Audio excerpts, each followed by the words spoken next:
केरला में जनता के पैसों की खुलेआम लूट हो रही है। जहां लेप का शासन होता है वहां कुछ भी बाकी नहीं रहता। ये चुनाव देश के भविष्य के लिए फैसले लेने का चुनाव है। 10 साल में इतना सारा भले हुआ, लेकिन जो हुआ है ना वो तो ट्रेलर है, ट्रेलर। कोऑपरेटिव स्कैम के पीड़ितों को भरोसा देता हूं कि उनका पैसा वापस दिलाने में भाजपा और मेरी सरकार कोई कसर बाकी नहीं छोड़ी जाएगी। जहां लेप का शासन होता है वहां कुछ भी बाकी नहीं रहता और कुछ भी सही नहीं होता। इन्होंने बंगाल को बदहाल बनाया। ये लोग त्रिपुरा में भी ताश दिलाए थे। वही काम ये केरला में भी कर रहे हैं। आज केरला जैसे शांति प्रिय राज्य में हिंसा अराजकता आम हो गई है। आज केरला में खुलेआम राजनैतिक हत्याएं कराई जाती हैं। कॉलेज के कैंपस तक असामाजिक तत्वों के अड्डे बन गए हैं। सांप्रदायिक सौहार्द को बिगाड़ने वाले एलिमेंट्स को सरकारी संरक्षण मिलता है। हमारे बच्चे तक सुरक्षित नहीं है। यहां सीपीएम के मुख्यमंत्री 3 साल से लगातार झूठ बोल रहे हैं कि इस कोऑपरेटिव स्कैम के पीड़ितों को उनका पैसा वापस मिलेगा। ये भी झूठ बोलते हैं कि दोषियों पर कार्रवाई होगी। ये आपका सेवक मोदी है जिसने इस केस की जांच करवाई। अब तक स्कैम करने वालों की करीब 90 करोड़ रुपए की संपत्ति भारत सरकार के ईडी ने अटैच कर ली है।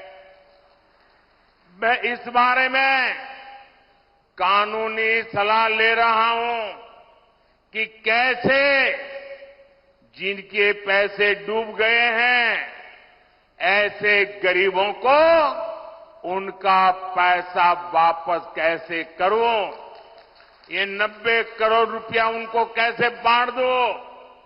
बीजेपी सरकार पहले भी देश में 17,000 करोड़ रुपए ऐसे स्कैम पीड़ितों को वापस दिलवा चुकी है। इसलिए मैं इस कोऑपरेटिव स्कैम के पीड़ितों को भरोसा देता हूं कि उनका पैसा वापस दिलाने में भाजपा और मेरी सरकार कोई कसर बाकी नहीं छोड़ी जाएगी। कांग्रेस के एक बड़े नेता जिनको यूपी में अपनी खानदानी सीट पर इज्जत बचाना मुश्किल हो गया है और उन्होंने केरला में अपना नया ठिकाना बना लिया है। चुनाव जीतने के लिए यहां कांग्रेस ने उस संगठन के पॉलिटिकल विंग से बैकडोर समझौता किया है जिसको देश में देश विरोधी प्रवृत्ति के लिए बैन किया गया है। लेकिन क्या आपने कभी सुना है कांग्रेस के इन नेताओं के मुंह से कभी भी कोऑपरेटिव बैंक के स्कैम के लिए कैसे पैसे लूटे हैं एक शब्द बोलते हैं क्या? कांग्रेस के ये युवराज केरला के लोगों से वोट तो मांगेंगे, लेकिन आपके हक में, आपके मुद्दों पर एक शब्द भी नहीं बोलेंगे। केरला में भले ही कांग्रेस पार्टी लेफ्ट के लोगों को आतंकवादी कहती है, लेकिन दिल्ली में ये लोग एक साथ बैठकर चुनावी गठजोड़ करते हैं, एक ही थाली में खाते हैं। यहां केरला से बाहर निकलते ही पड़ोस में तमिलनाडु में ही दोनों पार्टियां एक साथ मिलकर चुनाव लड़ रही है। यहां भाषण देते हैं कि आतंकवादी है और वहां मिलकर के चुनाव लड़ते हैं। और जो लेफ्ट वाले लोग कांग्रेस पर परिवारवाद के आरोप लगाते थे, अब वो खुद उनसे परिवारवाद के फायदे क्या है इसके टिप्स ले रहे हैं।